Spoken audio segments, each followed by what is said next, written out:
Buenos días, compañeros, compañeras. Me presento con ustedes, Samantha Ríos.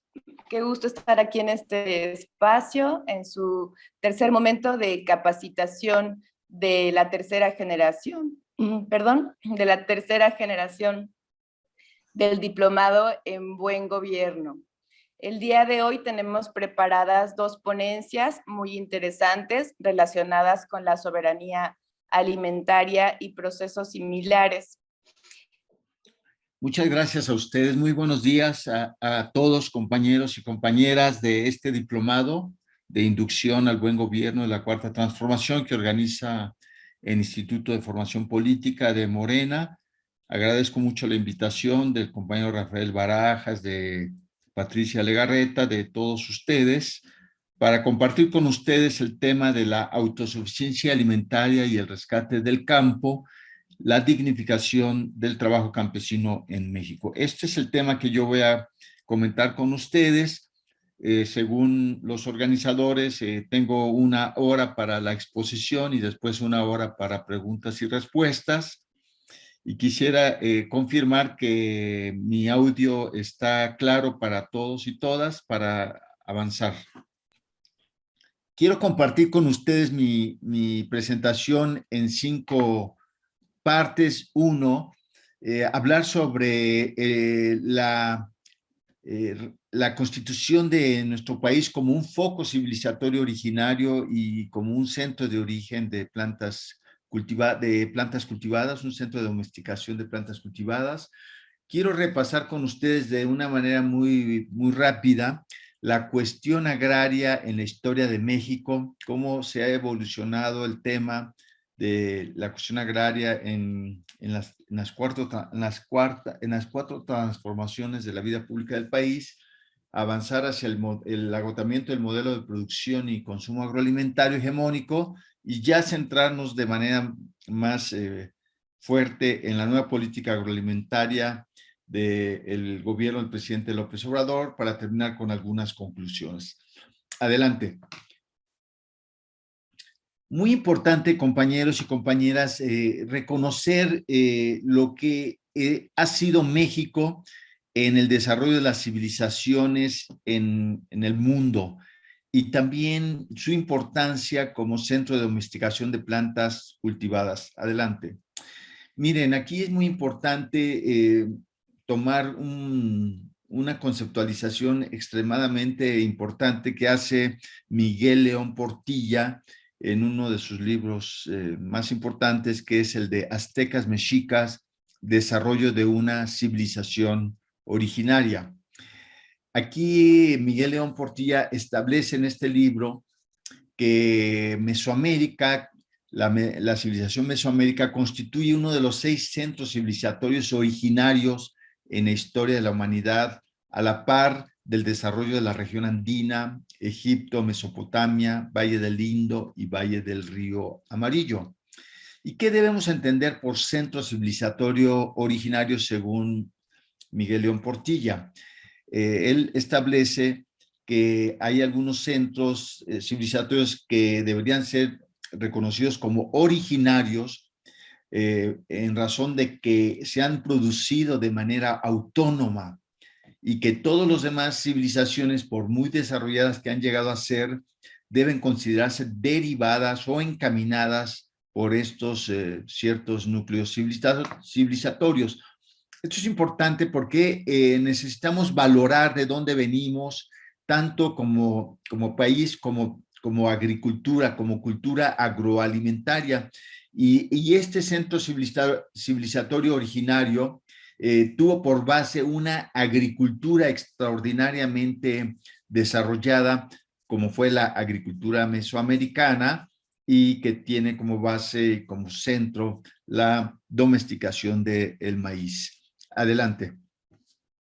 Y bueno, esto es importante reconocer esto porque normalmente en los últimos gobiernos neoliberales, toda la ideología dominante, toda la cultura dominante fue en el sentido de desvalorizar lo nuestro, desvalorizar nuestras capacidades, nuestras culturas, nuestras agriculturas, nuestra alimentación. En general fue un proceso de desvalorización sistémica y solamente ver hacia afuera a modelos, digamos, estadounidense, de foco estadounidense, a los que debíamos simplemente acceder y copiar, ¿no? Pero negar nuestra gran cultura y nuestros grandes recursos disponibles y los grandes potencialidades disponibles para nuestro propio desarrollo como una potencia soberana en el marco de la cuarta transformación. Adelante.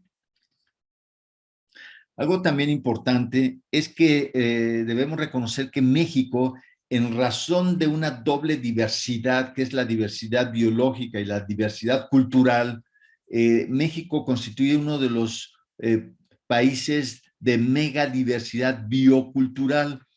Eckhart Bosch, un antropólogo muy reconocido, en su libro Estados y Campesinos, Soberanía Alimentaria y Sustentabilidad, plantea el tema de la diversidad biocultural, esta interacción entre la diversidad natural y la diversidad social dada por la diversidad de pueblos indígenas en México, hace que México tenga una riqueza extraordinaria junto con algunos otros países.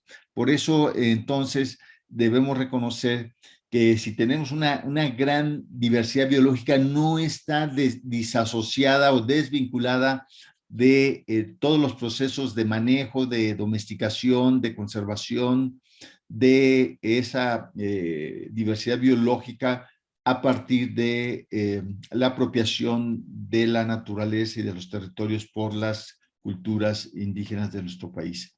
Adelante, este es un hecho y una riqueza extremadamente valiosa.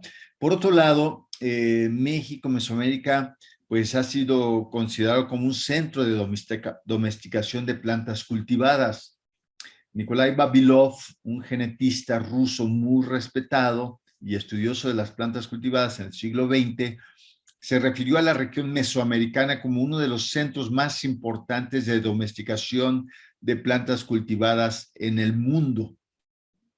Es decir, nuestra agricultura, nuestra cultura agrícola mesoamericana ha sido parte relevante en la domesticación y mejoramiento continuo de un sinnúmero de plantas cultivadas que han sido vitales para los sistemas alimentarios, no solamente de nuestra región mesoamericana, sino de todo el mundo. Adelante. Y la base de esta cultura mesoamericana, de este desarrollo civilizatorio originario, como lo plantea Miguel León Portillo, fue la domesticación y diversificación del maíz. Esta es una hazaña extraordinaria que Octavio Paz compara con el dominio del fuego por los antepasados.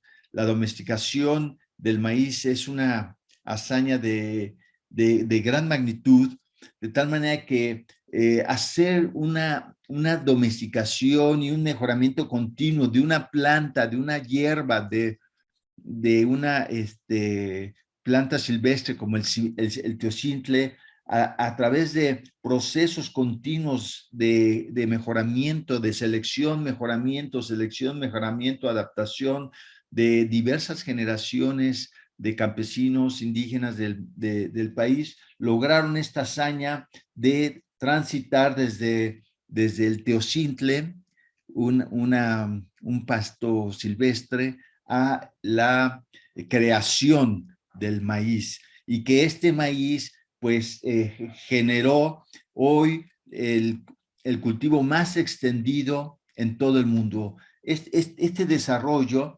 de hace 8,000 años, 9,000 años en Mesoamérica, no solamente fue base de la civilización mesoamericana, sino a lo largo de diversos y variados procesos, pues este cultivo se extendió a todo el mundo y hoy es el cultivo más extendido en todo el mundo.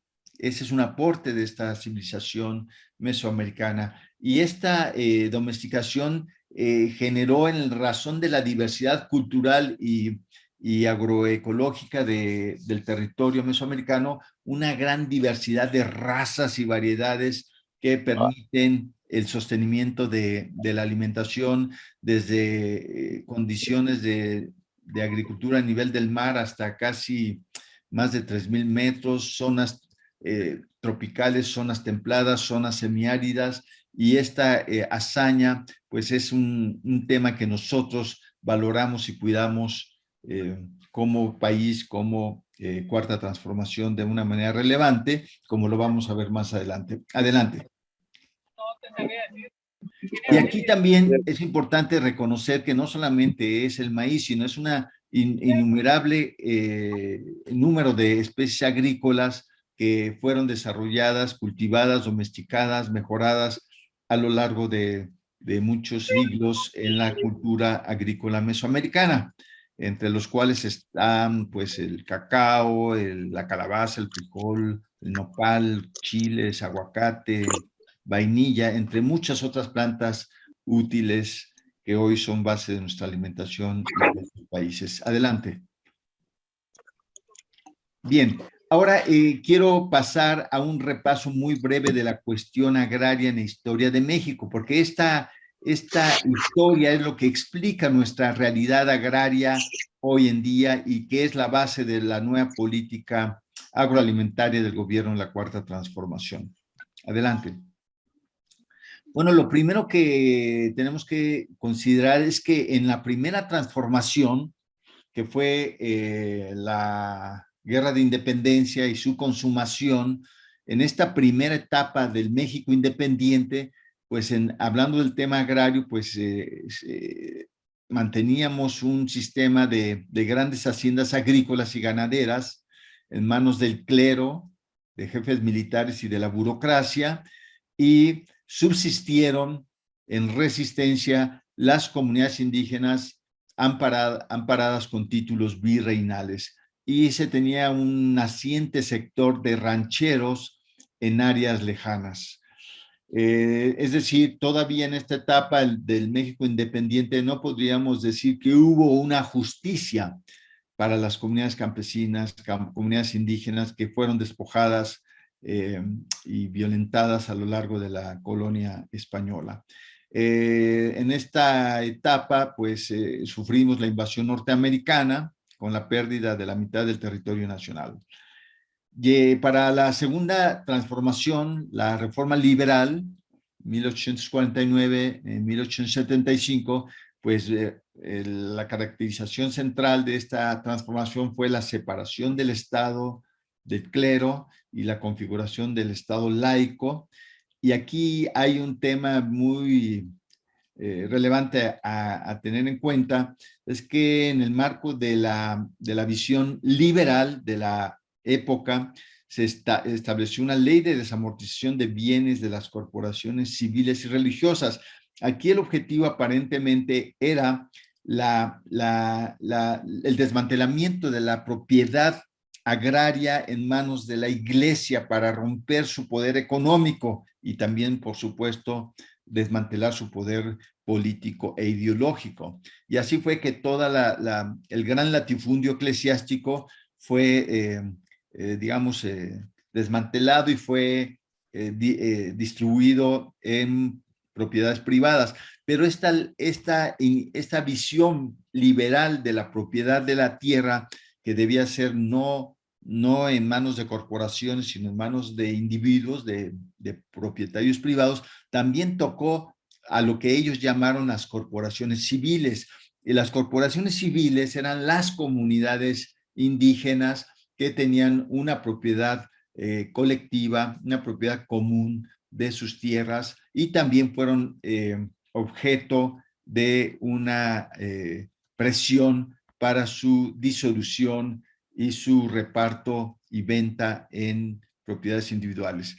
Esto significó este gran avance, digamos, en el tema de la separación del Estado y el clero, que fue la expropiación de los bienes agrarios del clero, pero también se impulsó un proceso de despojo de tierras de comunidades indígenas y con la consiguiente resistencia a este proceso. Y en este contexto de la segunda transformación, pues se fueron estableciendo grandes latifundios civiles a la par que un sector de rancheros se establecía en mayor número y en mayor importancia. Pues para 1876 se establece la dictadura porfirista, lo cual, como todos lo sabemos, acelera la concentración de tierras en pocas manos, configurándose el sistema de haciendas como el sistema de propiedad y de producción principal en el marco de la dictadura porfirista. Se establecen las compañías deslindadoras sobre los terrenos baldíos. Los terrenos baldíos eran aquellos que no tenían títulos registrados bajo las leyes porfiristas, y se supone que eran baldíos, eran vacíos, no había nada, aunque evidentemente eran terrenos de comunidades indígenas que por no tener sus títulos registrados, pues eran objeto de un deslinde y después de un despojo para configurar el sistema de haciendas. Esto generó esta agresión enorme para despojar las tierras a las comunidades campesinas y una gran resistencia de las mismas. Adelante. Para la tercera transformación, la Revolución Mexicana, pues fue, como sabemos, un doble movimiento de transformación política, pero también social, que puso fin a la dictadura. Se estableció la Constitución del 17 y ahí fue posible, después de esta gran revolución social impulsada por los movimientos campesinos del sur con Zapata y su Ejército Libertador del Sur, y en el norte con Villa y la División del Norte, se impuso un compromiso, un pacto político que se estableció en la Constitución del 17, en el artículo 27, para impulsar una reforma agraria radical que básicamente constituyó en la restitución de tierras a comunidades indígenas y el reparto de las haciendas para configurar el ejido. Y esto permitió esta gran hazaña de poner fin al latifundio y abrir paso a la propiedad social de la tierra en la forma de comunidad y de ejido.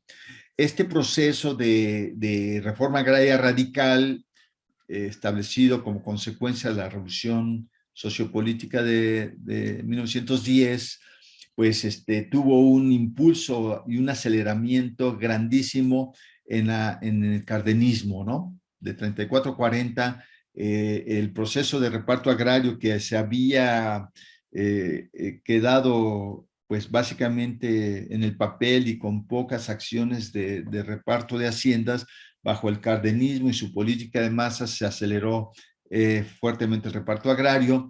Y algo muy relevante es que, como consecuencia de este reparto agrario y de una valorización de la importancia de la agricultura campesina indígena, de 1940 a 75, pues la agricultura campesina, resultante de esta revolución y de este reparto, fue capaz de producir los alimentos requeridos por el acelerado crecimiento económico y la industrialización concomitante y la urbanización que se dio en este periodo de 40 a 75. Incluso se produjeron excedentes de alimentos para la exportación. Y en este contexto, pues viene un cambio paradigmático en la política económica y en la relación de México con los poderes globales, y en 1982 se impone en México el neoliberalismo, tanto en economía como en agricultura. Este periodo neoliberal pues va de 82 a 2018 y representa el abandono del campo y todo un proceso acelerado de privatización de tierras, aguas, bosques, recursos minerales, principalmente en el salinato, con la modificación del artículo 27 constitucional, la modificación de la ley de aguas, la modificación de la ley minera, ley forestal, y viene pues esta idea de desmantelar la conquista revolucionaria de la propiedad social de la tierra y romper, el intento era romper la propiedad social de la tierra para transformarla en propiedad privada, abrir un mercado de tierras, aguas, bosques y reconcentrar la tierra en pocas manos, en grandes empresas modernas, entre comillas, de producción agroalimentaria. Y bueno, este proceso de desigualdad, de despojo, de pobreza, de corrupción, pues da paso al movimiento de regeneración nacional, al movimiento de transformación encabezado por presidente López Obrador y movimiento de regeneración nacional, que pues sintetiza y cataliza todas las luchas de décadas anteriores por la transformación social, política, económica, cultural del país, y logramos el triunfo en el 1 de julio de 2018 y abrimos paso a la cuarta transformación de la vida política del país, y donde se pone en el centro poner fin al neoliberalismo y abrir paso a la construcción de un nuevo Estado, un Estado de bienestar, un Estado de derechos, que en el tema campesino, agrícola, plantea el rescate del campo y la autosuficiencia alimentaria, el impulso de una nueva política agroalimentaria y muy centralmente la transformación del sistema agroalimentario nacional del país, protegiendo, recuperando la propiedad social de la tierra y proteger los derechos de las comunidades campesinas e indígenas a los patrimonios territoriales que les pertenecen. Adelante. Y bueno, nada más para tener una idea general que nos va a dar idea de cuál es la base de la política agroalimentaria de la Cuarta Transformación, pues es que el resultado de toda esta historia agraria, hoy, pues, por un lado, 43% del territorio nacional está en manos de casi 30,000 ejidos, con 3,5 millones de ejidatarios, y por otro lado casi el 10% de la propiedad del territorio nacional está en manos de casi 2,400 comunidades, un poco más de 1 millón de comuneros. En conjunto, la propiedad ejidal y la propiedad comunal representan poco más del 51% de la tierra en manos de campesinos, ejidatarios y comuneros. Esto es relevantísimo.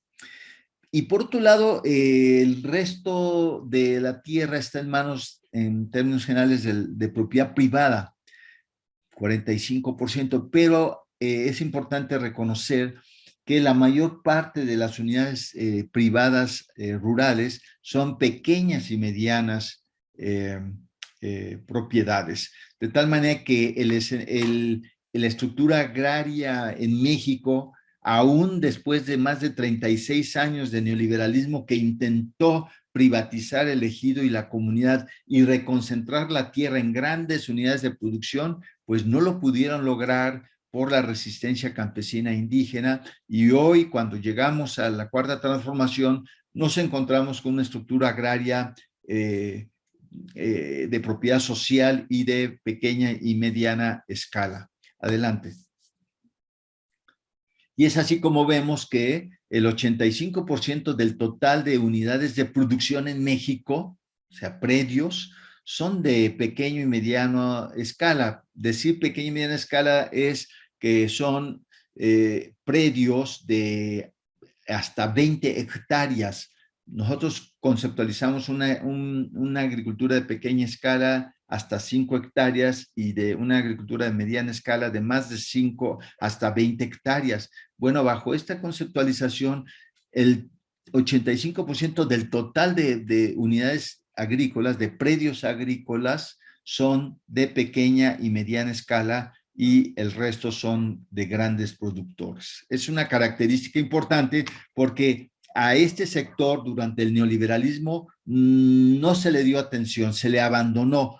Todo se concentró en los grandes agricultores, en esa minoría de grandes agricultores de riego del norte, noroeste, con renta de tierras y todos los subsidios públicos, todo el apoyo de investigación, de infraestructura, riego, se concentró en esta minoría de grandes agricultores y también grandes empresas agroalimentarias, lo cual generó una profundización de la desigualdad y la pobreza en el campo mexicano. Adelante.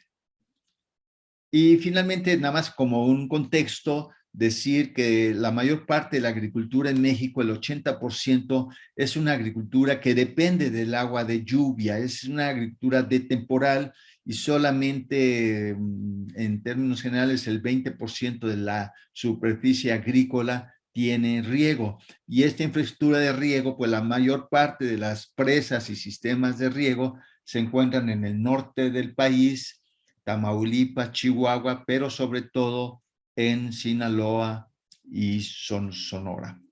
En el sur-sureste, pues se dejó un abandono a toda la inversión pública en infraestructura de riego, no obstante que se tiene una gran disponibilidad de agua. Adelante. Bueno, este es el contexto general para ir ya entrando en materia hacia la nueva política agroalimentaria del país. Pero antes de entrar, es importante, compañeros y compañeras, que nos hagamos cargo de un hecho fundamental, que es el agotamiento, el colapso del modelo de producción y consumo agroalimentario hegemónico, impuesto, digamos, de finales de la Segunda Guerra Mundial por las potencias triunfadoras, principalmente Estados Unidos y sus grandes empresas agroalimentarias, que fueron imponiendo gradualmente en el mundo un modelo de producción y consumo alimentario que hoy está en crisis. Y ese modelo es el modelo que en relación a la producción es el modelo llamado de la Revolución Verde, y en relación al consumo es el modelo de consumo de alimentos ultraprocesados. Abandonando los sistemas tradicionales de producción y los sistemas tradicionales de alimentación y consumo alimentario en México y en el mundo, para imponer un modelo homogéneo, estándar de producción y consumo adecuado a los intereses del capital alimentario transnacional. Adelante. Pero ese modelo, ya después de 50, 60, 70 años, pues ha sido ya, ya llegó a su límite, ya llegó a su, a su máximo nivel de desarrollo, y hoy es un modelo que está siendo contraproducente para los objetivos de alimentar al mundo, y esto lo han reconocido incluso científicos de Estados Unidos y Canadá, que en este reporte del año 2021, que es un reporte de un foro de científico de la Academia Nacional de las Ciencias de Estados Unidos y de la Academia Real de la Gran Bretaña, plantean que ya no es posible seguir haciendo negocios en la agricultura, o ya no es posible continuar de la misma manera que antes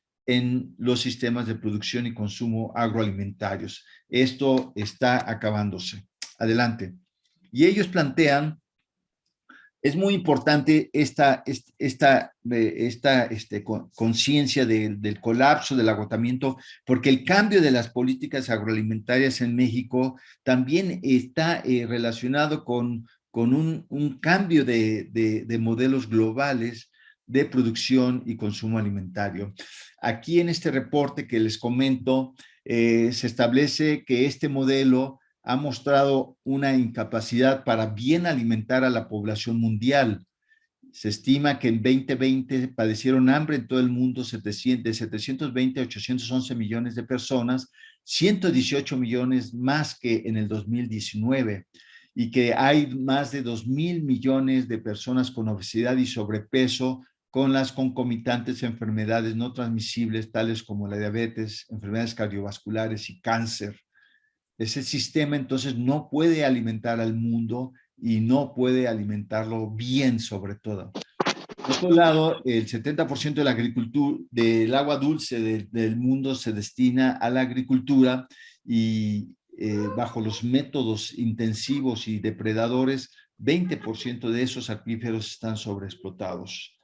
El aire, agua y suelo han sido contaminados y deteriorados por el uso de fertilizantes químicos, plaguicidas y la mecanización.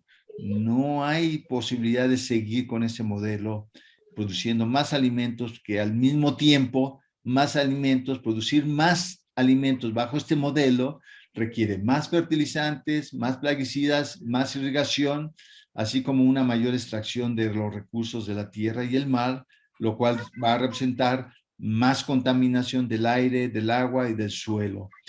Y cuando hoy se reconoce que más del 50% de la producción agroalimentaria global supera los límites agroecológicos del planeta. Y todo esto implica más contaminación del agua y suelos, más degradación de suelos y mayor pérdida de la biodiversidad. Bajo este modelo se ha producido una desaparición de 60% de la biodiversidad planetaria. Algo muy relevante es que bajo estos sistemas agroalimentarios hegemónicos se han generado entre el 21 y 37% de los gases de efecto invernadero, según el panel intergubernamental sobre cambio climático en su reporte 2020. Esta estimación de gases de efecto invernadero que produce todo el sector rural, todo el sector agroalimentario, que normalmente se había estimado entre 21 y 25%, unas estimaciones recientes hablan que la contribución es mayor, cercana al 30%, algunos estiman hasta el 37%, porque estiman la emisión de gases de efecto invernadero en todo el ciclo de la producción y consumo de alimentos, considerando la agricultura y otros usos de la tierra, el almacenamiento, el transporte, el empaque, el procesamiento, la distribución, el consumo, el desperdicio de alimentos y la disposición de desperdicios. Entonces, si hay una preocupación global por reducir el calentamiento planetario, pues una necesidad fundamental es el cambio de modelo para construir un modelo de baja emisión de gases de efecto invernadero, porque además de que el sector agroalimentario es causante de gases de efecto invernadero, es a vez víctima del calentamiento planetario por los temas de las sequías prolongadas, de los huracanes, de exceso de lluvias, exceso de calentamiento, de calor en tales regiones, exceso de frío en tales otras. Hay una situación gravísima que se presenta en México y en todo el mundo al respecto del cambio climático planetario. Por otro lado, una importante consecuencia del modelo hegemónico de producción y consumo de alimentos es la propagación de zoonosis, así como la pandemia de SARS-CoV-2, pues plantean que no va a ser esta la última pandemia si se sigue agrediendo y presionando los hábitats naturales de los animales y estrechando la convivencia inapropiada de animales con seres humanos, lo que propicia la posibilidad de que salten enfermedades como el SARS-CoV-2 de animales a humanos. Y la otra gran amenaza para la vida en el planeta es la resistencia a antibióticos, resultado de este sistema de producción intensiva en animales y en peces que utiliza antibióticos y genera resistencias que pueden configurar una crisis global a la vida planetaria. Y también se establece la pérdida de conocimientos agroalimentarios tradicionales, instituciones y prácticas agrícolas por este sistema que solamente busca la ganancia y la mercantilización de los alimentos y todo el sistema alimentario en su conjunto. Adelante. Otro elemento importante que todos debemos tener en cuenta es la existencia de un sistema agroalimentario global disfuncional. ¿Qué quiere decir esto? Que necesitamos reconocer el hecho de la creciente concentración corporativa del sistema alimentario global y sus impactos negativos sobre la seguridad alimentaria mundial, la soberanía de las naciones y los derechos humanos. Al respecto, debemos señalar que unas cuantas megacorporaciones controlan el sistema alimentario global, las semillas, fertilizantes, plaguicidas, maquinaria agrícola, comercialización, procesamiento y distribución minorista, y que estas grandes empresas imponen y condicionan los sistemas de producción y consumo agroalimentarios en todo el mundo. No hay soberanía en la determinación de las políticas de producción y consumo. Estas políticas son impuestas y condicionadas por el poder económico, político creciente de las corporaciones a nivel global. Estas corporaciones establecen políticas comerciales anticompetitivas, más allá del discurso de libre mercado y de libre competencia, que afectan los modos de vida de las agriculturas en pequeña escala, establecen precios alcistas, dañan al medio ambiente y a la salud, entre otras consecuencias adversas. Como ya lo comenté, su único objetivo es la maximización de utilidades, la mercantilización y la privatización de elementos fundamentales para la vida, como son los alimentos, como es el agua, derecho humano fundamental, pero esto no es relevante al nivel de los intereses de las empresas. Estas empresas producen una influencia antidemocrática en la determinación de las políticas globales nacionales y establecen conflicto de intereses e interferencia corporativa en las políticas públicas alimentarias. Adelante.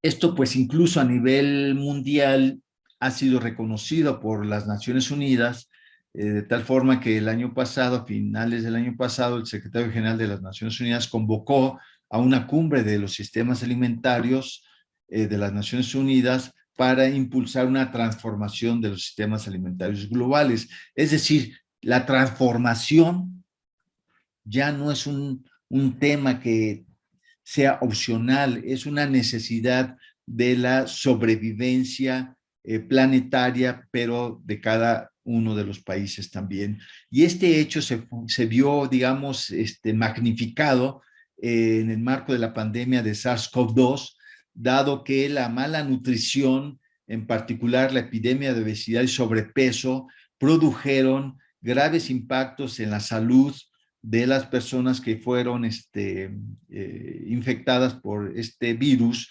Hubo más agravamiento a las personas con ciertas comorbilidades derivadas de la epidemia de obesidad y sobrepeso, y también se incrementó la letalidad en la enfermedad para estas personas con comorbilidades. Entonces, la pandemia también hizo evidente el colapso del sistema alimentario mundial, que no permitió encarar de manera justa las consecuencias de esta pandemia, con el cierre de la economía y pues el incremento del hambre y la malnutrición en el mundo. Y también evidenció la necesidad de poner en el centro la salud alimentaria como una condición de salud preventiva y de derechos humanos fundamentales. Y por supuesto que la reciente crisis ruso-ucraniana y sus impactos en precios y disponibilidad de energéticos, alimentos y fertilizantes químicos puso en el centro lo que en la agenda de la Cuarta Transformación del Movimiento Regeneración Nacional del gobierno del presidente López Obrador ha sido uno de sus centros fundamentales, que es la autosuficiencia energética y la autosuficiencia alimentaria como condición de recuperación de soberanía nacional y de desarrollo soberano con justicia para todos los mexicanos. Así que todo esto configura un escenario global en donde la única certidumbre es la incertidumbre. Y en este contexto, pues nosotros como Movimiento Regeneración Nacional no podíamos plantearnos la mejora del sistema neoliberal, sino la necesidad de una transformación radical del neoliberalismo y cambiar el modelo en todas sus dimensiones hacia un nuevo sistema post-neoliberal con base en la rectoría del Estado, el bienestar de las personas, los derechos y la soberanía nacional. Es decir, el cambio de modelo no podía esperar. Adelante. Es así que entonces, con el triunfo del movimiento, la llegada al gobierno del presidente López Obrador, se plantea una nueva política agroalimentaria, que es la que vamos a comentar en esta fase, en este apartado. Adelante. Bueno, la base ya de carácter nacional para plantearnos la necesidad de la transformación del sistema agroalimentario y nutricional es el reconocimiento de cuál fue el sistema que heredamos el 1 de julio del 2018. Es un sistema construido de 1982 a 2018 bajo los gobiernos neoliberales desde Miguel de la Madrid, Salinas de Gortari, Zedillo, Fox, Calderón, Peña Nieto, 36 años o más de una política en el sector agroalimentario impuesta por el poder transnacional, del capital transnacional y del poder político, sobre todo estadounidense, y la debilidad y la complicidad de la élite política y económica mexicana, nucleada en el ámbito político por el PRI y el PAN. ¿Y qué fue lo que encontramos en el sistema agroalimentario nutricional? Pues la captura del Estado mexicano por las empresas transnacionales, el abandono del campo, la dependencia alimentaria y la desvalorización de la agricultura campesina. Un proceso radical de mercantilización, privatización, liberalización comercial y protección de la propiedad intelectual, profundización de la desigualdad, la pobreza, la profundización del intercambio desigual campo-ciudad, la exclusión social, la migración, narcotráfico y violencia. En este tema, narcotráfico y violencia, pues no es una casualidad que generando un vacío, el Estado se retira del campo, hay un vacío, ese vacío lo ocupa el crimen organizado en complicidad con la corrupción de un gobierno capturado por los intereses privados. En este proceso, en este periodo, hay un proceso acelerado de despojo de recursos patrimoniales de ejidos, comunidades y pueblos. Se busca, yo señalo en esta época que se desplegó una auténtica guerra del Estado mexicano contra la agricultura campesina e indígena, algo que fue desplegado de manera sistemática con el intento de la privatización del ejido y la comunidad, con el desmantelamiento de todas las entidades públicas de fomento y apoyo al campo, con la firma del Tratado de Libre Comercio de América del Norte y la captura del gobierno mexicano por los intereses de una minoría de los grandes agricultores y de los agronegocios. Se impuso y se generalizó el modelo de producción de Revolución Verde, un modelo extractivista y depredador. Y también se impuso, muy importante en esta época, un modelo de alimentación con base en alimentos y bebidas ultraprocesados, negando el valor de nuestros alimentos, de nuestra cultura alimentaria, considerándolos como inferiores, como de menor calidad alimentaria y que eran de culturas atrasadas que debíamos dejar atrás para ir hacia culturas de primer mundo. Acuérdense que nos dijeron que México iba a moverse de un país de tercer mundo a un país de primer mundo, pero en realidad no llegamos a primer mundo, sino nos trasladaron al inframundo en el neoliberalismo. Entonces aquí la competitividad se estableció a costa de la superexplotación del trabajo asalariado, del deterioro y depredación de recursos naturales, del deterioro de la salud pública y del medio ambiente. En resumen, heredamos un sistema agroalimentario y nutricional injusto, no saludable y no sustentable. Adelante. Y es el sistema que debíamos cambiar, y para eso se establecieron mandatos del gobierno federal para cambiar, rescatar el campo, impulsar la autosuficiencia alimentaria y transformar el sistema alimentario y nutricional de México. Y para esto, compañeros y compañeras, hay mandatos específicos que se establecen y que debemos tomar en cuenta como referencia fundamental. Adelante. Y estos mandatos, en primer lugar, son los compromisos presidenciales del 1 de diciembre de 2018, primer día del gobierno del presidente López Obrador. Entre sus 100 compromisos establecidos en ese día en el Zócalo de la Ciudad de México, se establecen algunos como los que anoto enseguida, que son: 1, dar atención especial a los pueblos indígenas y preferencia en los programas y proyectos gubernamentales. 2, atender a todos los mexicanos bajo el principio de que, por el bien de todos, primero los pobres.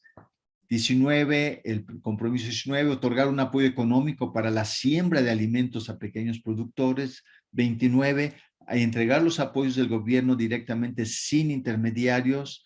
74, no permitir el uso de semillas transgénicas y proteger la diversidad de México, impulsar prácticas agroecológicas que aumenten la productividad. Adelante. Por otro lado, en el Plan Nacional de Desarrollo 2019-2024 se establece, y se formalizan en el marco de la Ley de Planeación, en el Plan Nacional de Desarrollo, en el apartado de política y gobierno, separar el poder político del poder económico. En política social se establece como eje la construcción de un país con bienestar y desarrollo sostenible, y en el eje economía se establece como uno de los principales objetivos el logro de la autosuficiencia alimentaria y el rescate del campo. Adelante. Específicamente en el eje de economía y de autosuficiencia alimentaria y rescate del campo, se establece la creación del programa Producción para el Bienestar para apoyar a pequeños productores e impulsar la autosuficiencia alimentaria con prácticas agroecológicas y sustentables, y también un programa de apoyo a cafetaleros y cañeros del país. Adelante. En el programa sectorial de Agricultura y Desarrollo Rural también pues, se recoge el mandato del Plan Nacional de Desarrollo y los compromisos presidenciales, y se establece que la política agroalimentaria de autosuficiencia alimentaria y rescate del campo del Plan Nacional de Desarrollo es la base de un nuevo sistema agroalimentario y nutricional justo, saludable y sustentable, a través del incremento de la producción y la productividad de los cultivos y productos agroalimentarios sanos e inocuos, el uso responsable del suelo y el agua, y la inclusión de sectores históricamente excluidos. Adelante. Y pues se establecen objetivos prioritarios, como es el logro de la autosuficiencia alimentaria, la contribución al bienestar de la población rural, el incremento de prácticas de producción sostenible. Adelante. Algo muy importante que quiero señalar a ustedes también como mandatos para la nueva política hacia el campo es el decreto presidencial del 31 de diciembre del año 2020 sobre glifosato y maíz transgénico. En ese decreto se recoge luchas sociales de muchas décadas, en particular respecto a la protección de la diversidad de maíces nativos en México frente al impulso de las siembras de maíz transgénico que se quisieron imponer desde pues Calderón sobre todo y Peña Nieto, y se establece en ese decreto la prohibición de la siembra comercial de maíz transgénico, el retiro gradual y progresivo del glifosato hasta su prohibición total en enero 2024, y el desarrollo de alternativas agroecológicas al uso del glifosato. Adelante. Entonces, con estos mandatos, pues entonces se diseña la política de autosuficiencia alimentaria 2019-2024, y esa política está, pues como todo en México, bajo el gobierno de la Cuarta Transformación, regida por principios generales, entre los cuales está uno, el fin del neoliberalismo, construir un nuevo régimen económico, social, político, cultural post-neoliberal, reconociendo que es una transformación compleja, difícil y por etapas. Nadie dijo que la cuarta transformación iba a ser fácil, iba a ser en automático una vez que ganáramos el gobierno de la República y la mayoría de los del Cámara de Diputados, Cámara de Senadores, sino la lucha continúa, no está concluida, sino es una lucha permanente y difícil y por etapas. En este tema de la nueva política agroalimentaria, un principio general es la recuperación del papel del Estado en la conducción del desarrollo soberano de la nación. Ya no más dictadura de los mercados, ya no mano invisible de los mercados, ya no laissez-faire, laissez-passer, es recoger el mandato del 25 constitucional de que es el Estado el rector del desarrollo soberano de la nación. Un principio central es la separación del poder económico del poder político. Como ustedes saben, el Ejecutivo Federal, incluso el Legislativo, el Judicial, están capturados, controlados por el poder político, por el poder económico. Un tema central, pues, es el centro de nuestra política del gobierno de la Cuarta Transformación, es cero corrupción, cero impunidad, austeridad republicana, y tener como objetivo central del gobierno de la Cuarta Transformación el bienestar de la población y la vigencia de los derechos humanos. Y se atenderá a todos los sectores productivos y sociales, pero por el bien de todos, primero los pobres. Adelante. Bueno, aquí ya entrando ya a las bases de la nueva política agroalimentaria, el primer punto es que valorizamos a la agricultura en pequeña y mediana escala, que representa el 93% de las unidades de producción de hasta 20 hectáreas.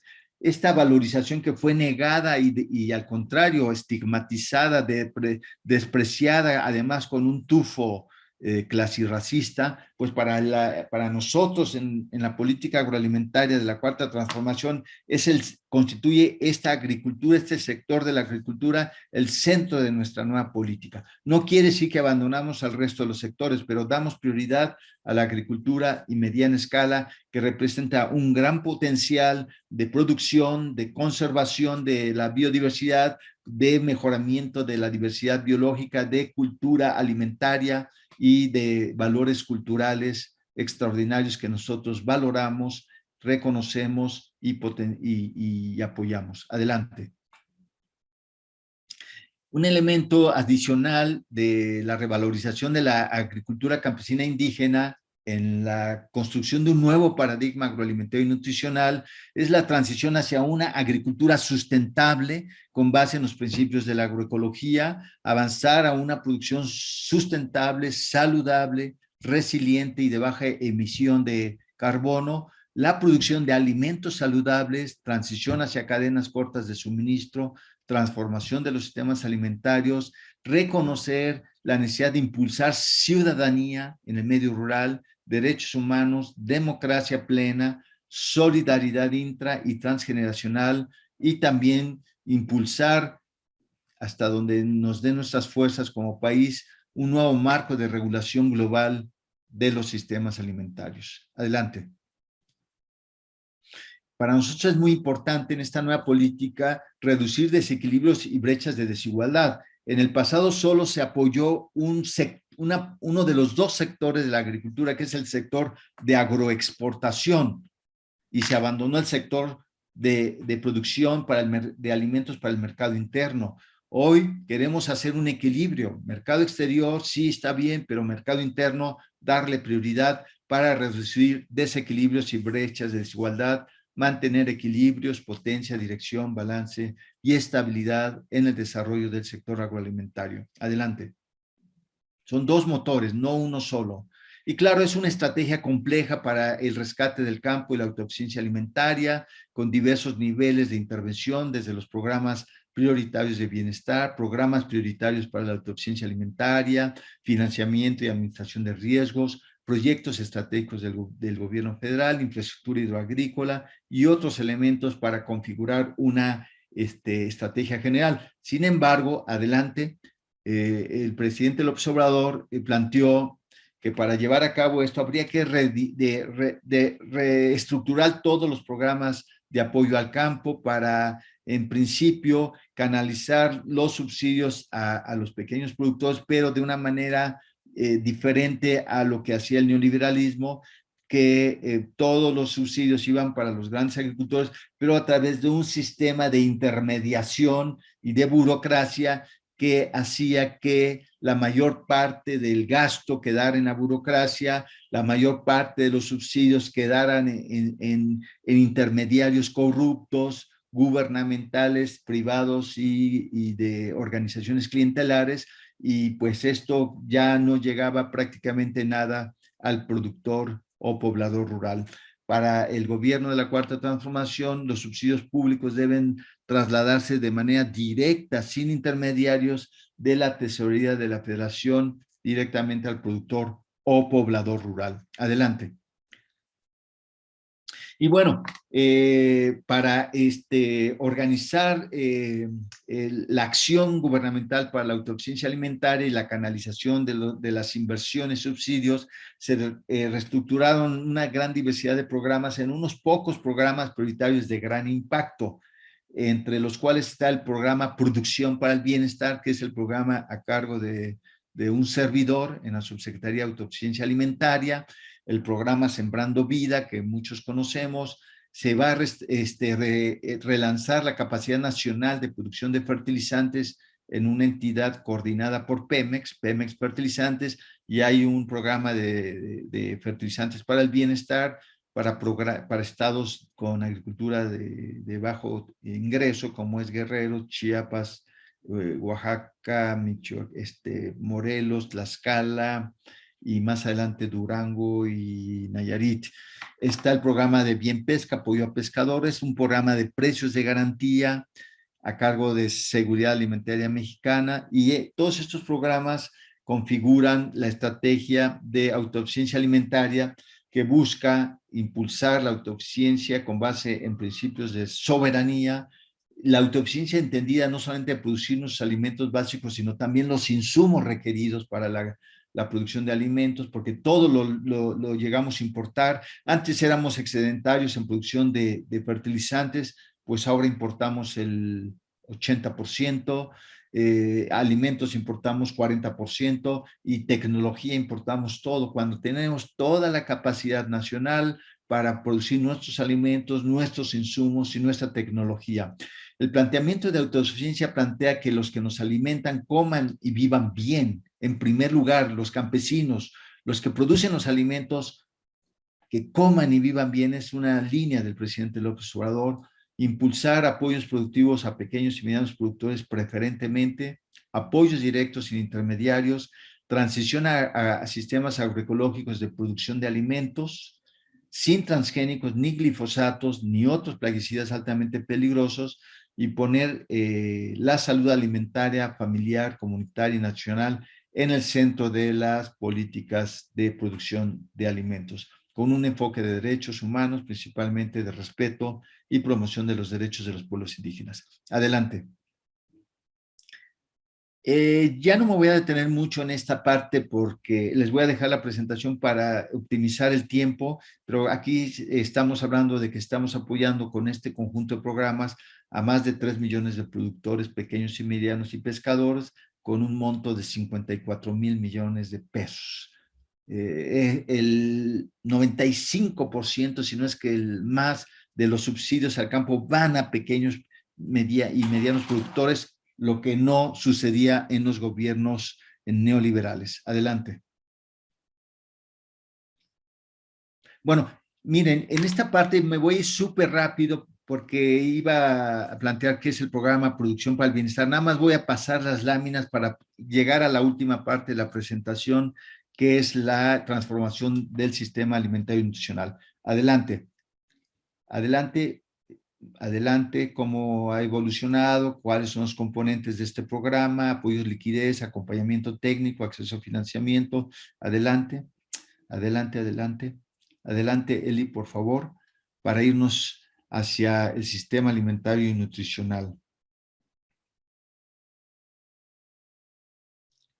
No hay mucho más tiempo y quiero optimizarlo para no violar la disposición del diplomado. Adelante, adelante. Es transición agroecológica, transformación de sistemas de producción local de insumos, dejar la dependencia, producir comunitariamente y familiarmente insumos, dejar de comprar insumos químicos caros y tóxicos, etcétera. Y para eso hay una estrategia de acompañamiento técnico, de técnicos. Aquí nada más una cosa importante antes, compañeros que están en esta una anterior, Eli, por favor. Ustedes que están en política pública, en este diplomado, una parte central de un principio de colaboración y de gobierno bajo el presidente es la colaboración interinstitucional. No somos feudos en cada secretaría o subsecretaría o dirección general. Somos parte de un solo gobierno, una sola política, un solo mandato. Y por eso es muy importante la coordinación interinstitucional. No podemos solos cada quien encarar la tarea si no es a través de la colaboración y la coordinación interinstitucional. Adelante. Adelante, adelante, adelante, adelante, adelante, adelante. Ok, entonces ya entro a la última parte, la necesidad, bueno, autosuficiencia alimentaria por un lado, pero todo esto en un contexto más amplio que es la transformación del sistema agroalimentario y nutricional de México para dejar atrás el modelo neoliberal y avanzar a un nuevo modelo de producción y consumo de alimentos con base en soberanía alimentaria, agricultura en pequeña escala, producción agroecológica y alimentos saludables con bienestar y derechos para la gente. Adelante. Y bueno, un antecedente de esta necesidad fue un texto muy importante que se llamó La obesidad en México, Estado de la Política y Recomendaciones para la Prevención y Control, que organizó el Instituto Nacional de Salud Pública y que se presentó el 12 de noviembre en Guadalajara. Entre los que presentaron el documento está el doctor Hugo López-Gatell, Alejandro Calvillo, el doctor Juan Rivera Marco y un servidor que dio lugar a un planteamiento de cambio sistémico en el sistema agroalimentario y nutricional. Adelante. Entonces fue así que se planteó la necesidad de crear un grupo intersecretarial para encarar este gran reto complejo de transformar el sistema agroalimentario nacional, y sí se creó el Grupo Intersecretarial de Salud, Alimentación, Medio Ambiente y Competitividad, el GISAMA, con el objetivo de transformar ese sistema a un sistema justo, saludable, sustentable y competitivo, para encarar este cambio con un enfoque sistémico, no de pequeños parches y acciones aisladas, desvinculadas, sino un cambio sistémico, integral, con base en derechos humanos, con ejes principales de soberanía alimentaria, actividad en agricultura en pequeña escala, transición agroecológica y alimentación saludable. Adelante. Ese es el objetivo del GISAMAC. Adelante. Con un acercamiento transversal. Se trata de un cambio complejo, sistémico, estructural, integral, transversal, con intersecretarialidad e intersectorialidad, que se haga sin conflicto de intereses en el marco de una política de largo plazo con enfoque de derechos, y etcétera. Adelante. Y bueno, se trata entonces de encarar un cambio en todos los eslabones del sistema agroalimentario, desde el eslabón de la producción, de la cadena de suministro y valor, del ambiente alimentario, del comportamiento de los consumidores, y en cada eslabón hay un conjunto de acciones de transformación que permita pasar de este sistema que ya vimos, de un sistema que produce desigualdad, mala nutrición, degradación de recursos, enfermedad, y que todo esto genera beneficios para unos cuantos a costa de interés público y de soberanía nacional para encarar gradualmente un enfoque sistémico en toda la cadena agroalimentaria. Adelante. Y para eso, pues este grupo pues, se configura con diversas secretarías e entidades del gobierno federal, con entidades científicas y académicas, entidades de sociedad civil, como el Poder del Consumidor, y entidades de Naciones Unidas como OPS, OMS, UNICEF y FAO. Adelante. Bueno, entonces, dentro de las primeras acciones clave para la transición hacia un modelo agroalimentario nacional en México, tenemos las siguientes acciones. Uno, como ya comenté, el decreto presidencial para la prohibición de la siembra de maíz transgénico y el retiro gradual y progresivo del uso del glifosato en México, un herbicida altamente tóxico para el año 2024. El etiquetado frontal de advertencia en alimentos ultraprocesados y bebidas con azúcares añadidos, como ustedes lo han visto en todos los centros comerciales, en todas las tiendas, el Programa Nacional de Transición Agroecológica, el Programa Sembrando Vida, el Programa de Producción Alimentaria y su Estrategia de Acompañamiento Técnico, un programa especial para el sistema agroalimentario justo, saludable y sustentable, una campaña nacional de alimentación saludable y una obligación de una materia vida saludable en los niveles de educación preescolar, primaria, secundaria y media superior. Bueno, con esto termino y paso brevemente a algunas conclusiones, que son las siguientes. Después de 36 años de abandono del campo, el rescate del campo y la autosuficiencia alimentaria es una prioridad del gobierno de la Cuarta Transformación. Se prioriza la autosuficiencia alimentaria sin desatender el sector agroexportador. Se prioriza el fomento productivo de la agricultura en pequeña y mediana escala, sin olvidar la agricultura de gran escala. Hemos iniciado un proceso de transformación de nuestro sistema agroalimentario nacional para avanzar hacia uno justo, sustentable, saludable y competitivo. El sector agroalimentario continúa creciendo aún en el marco de la pandemia y de la recesión económica. No han faltado los alimentos y no han existido conflictos sociales, desabastos, hambrunas.